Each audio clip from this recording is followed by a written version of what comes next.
Happy New Year. Dear students of 11th class, hope you all are well. Welcome once again to my online class in the new year 2021. You know that we are doing English second paper, and under English second paper we had been doing in previous year, that is in 2020. In the year 2020 we were doing the use of past form of verbs. You can remember most probably those who had been with me in previous year, that is in 2020.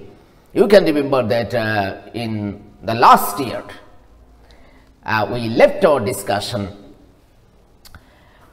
in how should I say, in the discussion of the use of the right form of verbs.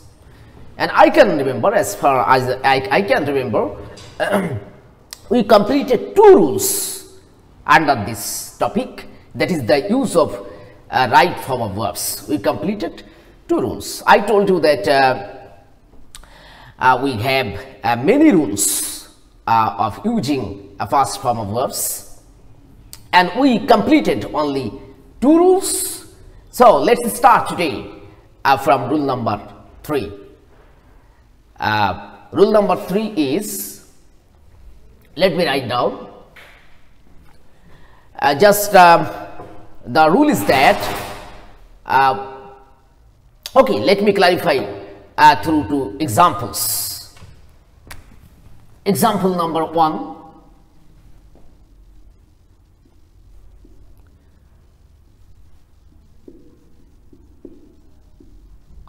William Shakespeare was born in 1564 and died in 1616. Number 1 example. Let me give another example. Example number 2 here. In 30s, I have written 30s here. In 30s, people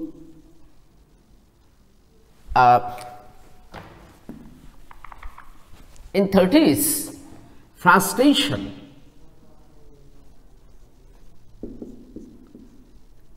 and discontent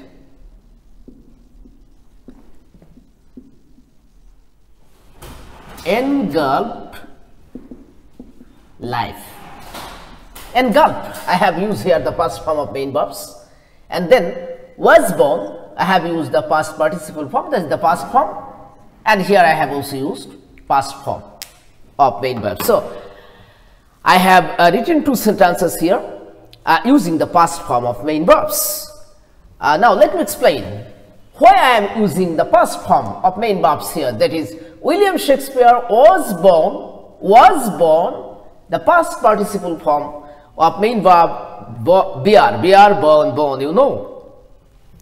So was born at the passive form. Born is always in passive form, and died in 1616, died. You know the past form of main verbs of die is died. So why should we use died here? Why not die or dead or something like this? I am using the past form of main verbs here. And then in the same way, in 30s, frustration and discontent engulfed life. Engulfed, the past form of engulf. Engulf means fill, covered. So engulfed life means covered life or filled life. So I have again used the past form of main verbs here. Why? Let me explain. That William Shakespeare was born in 1564. Notice here, 1564 and 16, he died in 1616. William Shakespeare, the of all times greatest, as critics claim, some of the critics claim that Shakespeare is of all time's greatest poet and dramatist. He is of all time's greatest dramatist in the world, and his position as a poet, he has secured the second position only next to the Greek poet Homer. Homer is the of all time's greatest poet in the world, as the critics claim.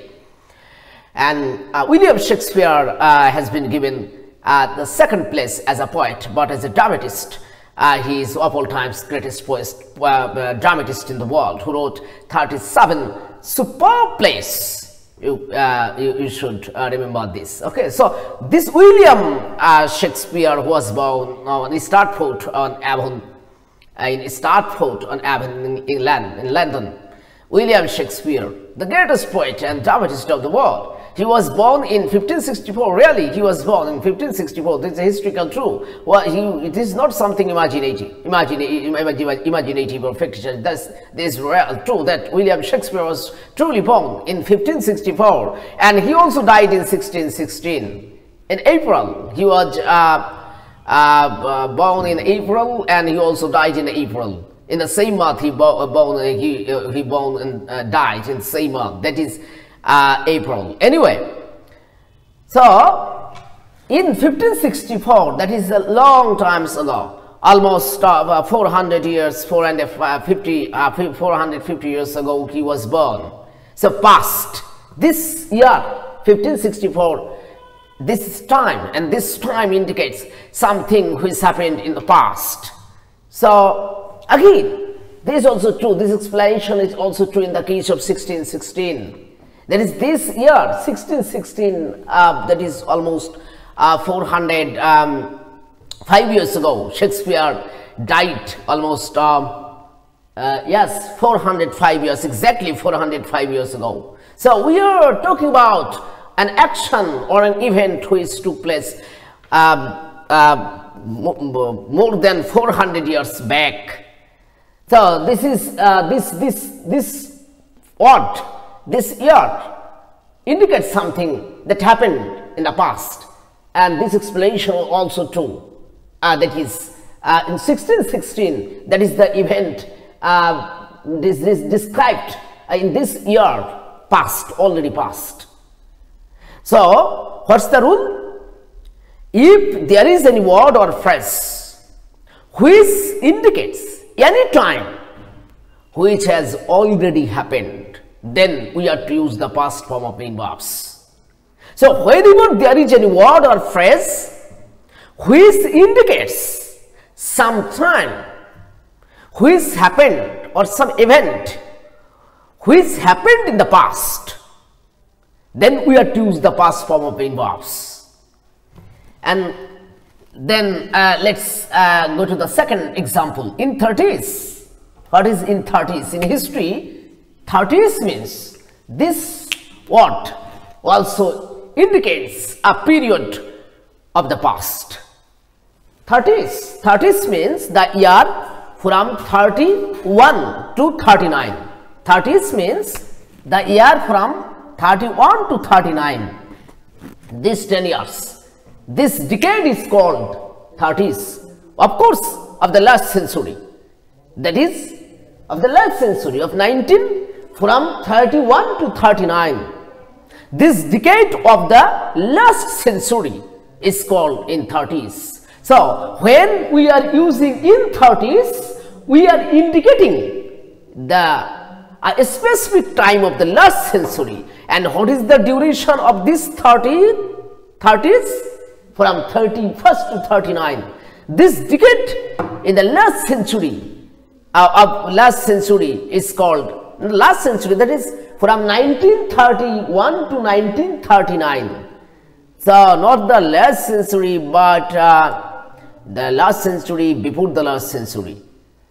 So this 30s indicates time which happened in the past. So we have used frustration and discontent in Govt. We have used in Govt, that is the first form of verb. You know what is frustration? Frustration means hopelessness, and discontent means dissatisfaction. So what's the rule? That is, students, Remember that this is rule number 3 because he completed rule number 2 in our previous class, in the previous year. That is this is rule number 3. And what is the rule we are getting here? The rule is that whenever there is any word or phrase which indicates any period or any time, which indicates the period which indicates any event or action which took place, which happened in the past time, in a specific time of the past, then we have to use the past form of main verbs. Okay, let's go to another rule. In this way, under this rule, you can get yesterday, the day before yesterday, and then there are many other in March in the last year, or there are many other words or phrases which indicate the past event. Then we have to use the past form of main verbs. And then rule number 4.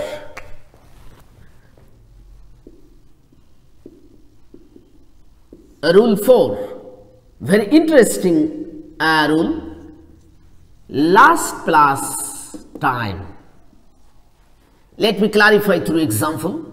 Number 1, I had a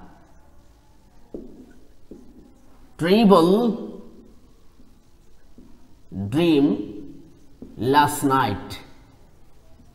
I had a terrible dream last night. I have used had here. And then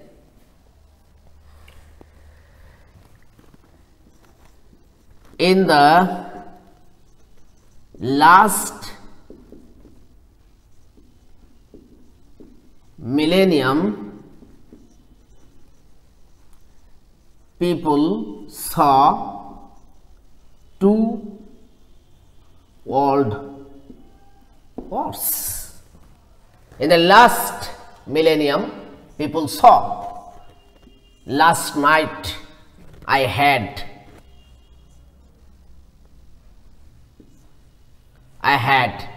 Last millennium I saw. In the first sentence, I have used had. That is the past form of have. You know, have, had, had. Had. The past form of have is had. I have used had. I had a terrible dream last night. Terrible dream. Dream means vision. That is, I saw a dangerous vision last night. But why I am using had here? Because here is last plus time. Last plus time means when last is followed by any time, then we have to use the past form of main verbs. When last is followed by any time. For example, here last and then night. Night is time, no doubt, the part of a day. So last plus time. That is, after last we use time. And that is why the rule is last plus time. That is, last is preceded, last is followed by any time, or time is preceded by last. And then in the second sentence, in the last millennium, again last, then millennium, that is an anniversary of 1,000 years. You know, millennium means a period of 1,000 years. An anniversary of 1,000 years is called a millennium. And before millennium, that is, this is the time, 1,000 years. Before 1,000 years, we have used last. So last is followed by time. That is, millennium is preceded by last. So we have used saw here. That is the past form of main verbs. See, saw, seen, you know, the past form. So what's the rule here? The exact rule is that last plus time. That is, whenever there is any time, the reference of time after last, then we have to use the past form of main verbs. So remember that whenever there is last plus time, that is there is last and then comes any time, that is last is followed by any specific time, then we have to use the past form of main verbs. Always in this way, last century, last night, last year, last decade, last evening, last morning, last night, which I have written here.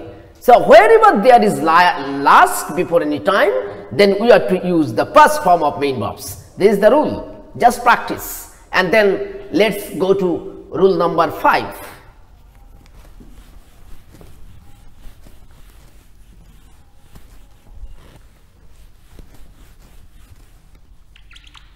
Rule number 5, and this is our last rule today.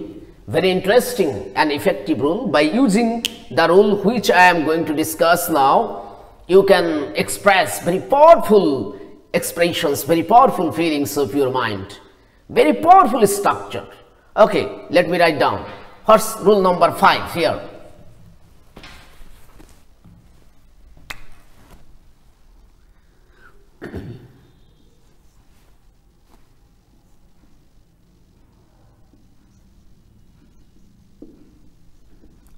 It's time,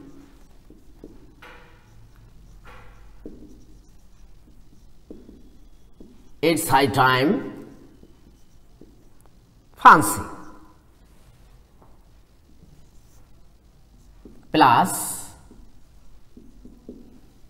subject plus past form of main verbs. This is this is rule 1. Here we have 2 rules under this rule. Rule number 2, all this, that is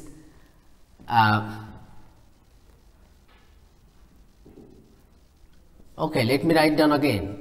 It's time,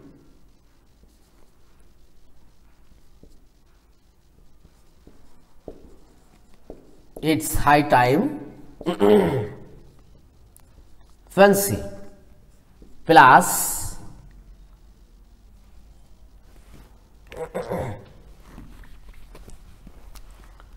two plus base form of main verbs.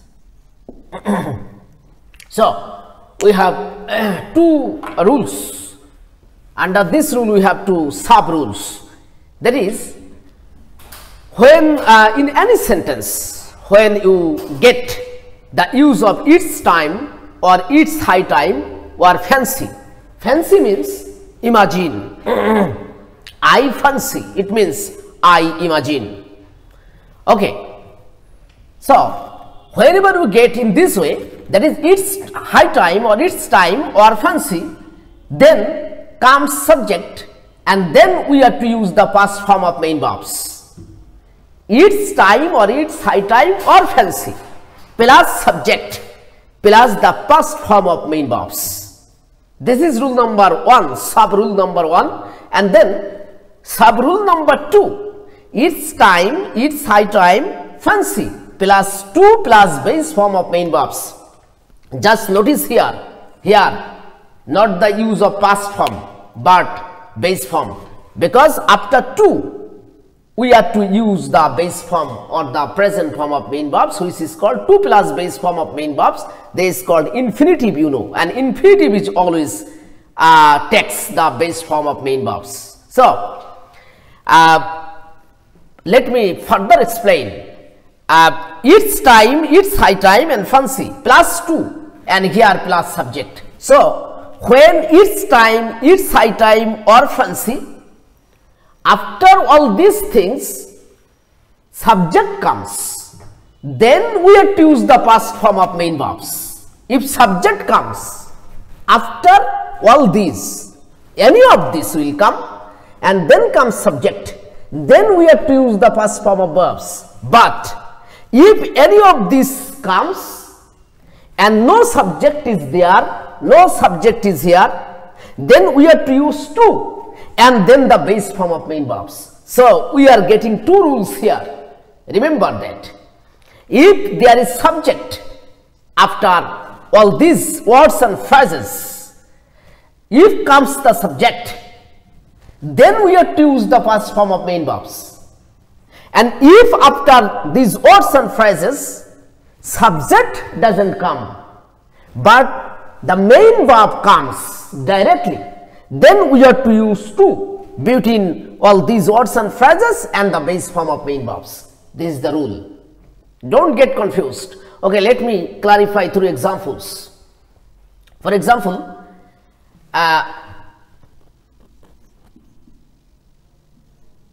it's time you went to bed. It's time you went to bed. Okay, it's time. This is it's time, and then plus it's time plus this is subject you. This is subject, and then we have used the past form of main verbs. This is the rule. That is, it's time, then subject you comes, and then we have to use the past form of main verbs. You went to bed, not you go to bed. Our rule applies here. We are talking about, of course, about this verb. That is, when comes its time, and then comes subject you, as we are getting here, then we have to use the past form of main verbs. This is the rule. So we have used went, the past form of go. This is the rule. And then let me give another example. It's time you bought a new pair of jeans. Again I have used bought, the past form of buy. So it's time, then plus subject, and then I have used the past form of verbs. That is buy. The past form is bought. It's time you bought. If you use you buy, or you will buy, or you are buying, this is wrong, because after it's time or it's high time or fancy, if subject comes, then comes the verb, then we have to use the past form of this type of verbs. And then let me give another example by using it's high time. It's high time you studied hard. It's high time. I have used high time here, and then subject, and then I have used studied, the past form of verbs. That is, the past form of verbs I have used here. Studied, the past form of study is studied. And then this is the rule number 1. And what about this rule number? Yes, let me give an example here. It's time to go to bed. Here, time to go, not the past form. I have applied this rule here because here is no subject. Notice, it's time, then no subject is here. As we are getting subject here, it's high time or it's time you. Here is no subject. If you can notice, it's time, and then as here is no subject, so we have put to here and then the base form of main verb. We are talking about this verb. When there is no subject after its time or its high time, then we have to use to, and then comes the base form of main verbs, not the past form. If you use here the past form, that is, it's time to went to bed, this is wrong. You should use only the past form of main verbs when there is the subject after its time, its high time, or fancy after all these words and phrases. Whenever there is any subject, then after subject you are to use the past form, and if there is no subject, then you are to use to and the base form of main verbs, not the past form of main verbs. This is the system. And what's the difference between its time and its high time? Yes, there is a little difference. Its time or its high time means there's something we should do. That is, there is something to be done. We should do something right at the moment because we are already late. This is high time. We are already a little bit late. This is high time. And it is time, not high time. Its high time means the appropriate time, the exact time of doing something has arrived, and we are still in time, not late. This is the difference. So its high time means we are already late. It should already be. We should have done this already. We should have done this because we are already a little bit late. But its time means we are still in time. We are not late. This is the difference. Dear students, we will continue our discussion on the use of right form of verbs, and let's stop here today. Thank you very much for joining me live.